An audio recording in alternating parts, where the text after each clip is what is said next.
আমি এখানে একটা জিনিস দেখাতে চাইছি যে এখানে না এই যে ওপরটার মধ্যে কারেন্টের ওপরে পাখিতে এত সুন্দর করে একটা বাসা বানিয়েছে।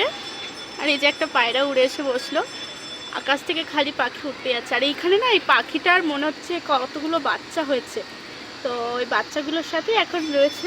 আমি ছাদে আসলাম 5তলার ওপরে, এত টানা রোদ্দুর যে তাকাতেই পাচ্ছি না, ভিডিও বানাচ্ছি। আর এদিকে রয়েছে সেই এক্সচেঞ্জের অফিস ব্যাঙ্গালোরে। আর আমি এই পাখিটা দেখতে এসেছিলাম, এই যে পায়রাটা উড়ে চলে গেল, কিন্তু পাখিটা ওর বাচ্চাদের সঙ্গে ছানাদের সঙ্গে মনে হচ্ছে গল্প করছে, কি যে ভালো লাগছে। আবার মনে হচ্ছে আমি যদি উঠতে পারতাম ওর মতো গিয়ে একটু ধরে আসলাম ওর বাচ্চাগুলোকে, বা কাছাকাছি হলে আমি একটু আদর করতাম।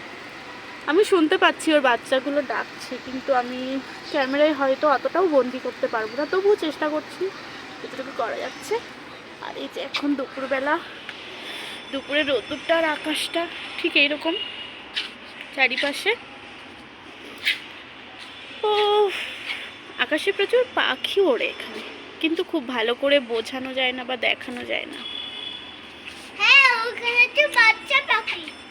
দেখেছো কত পাখি উঠছে, ওই যে পায়রাটা ওখানে এসে আবার বসলো। কি ভালো না পাখিগুলো। আরে পাখিটা তো উঠছেই না, কি করে দেখাবো, তো চুপ করে মাথা নিচু করেই বসে আছে।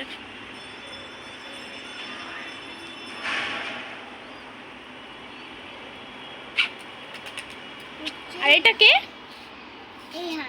এহান। এই যে পাখিগুলো, এই পাখিগুলোর বাচ্চা, সম্ভবত বাজ পাখিটা কি কিছু একটা হবে।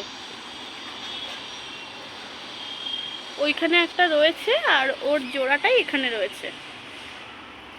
ভীষণ সুন্দর পাখি, এখানে উঠতেই আছে সারাক্ষণ।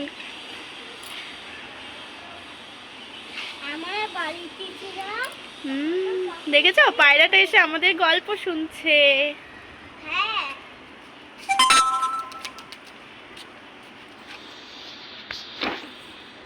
তো ভিডিওটা কেমন লাগছে অবশ্যই তোমরা কমেন্ট করে জানাবে। আমি পাখিটাকে পুরো সুন্দর করে দেখাতে পারলাম না, কারণ পাখিটা ওখানেই রয়েছে, নড়াচড়া করছে ওই ওপরটায়, কিন্তু ওখান থেকে সরছে।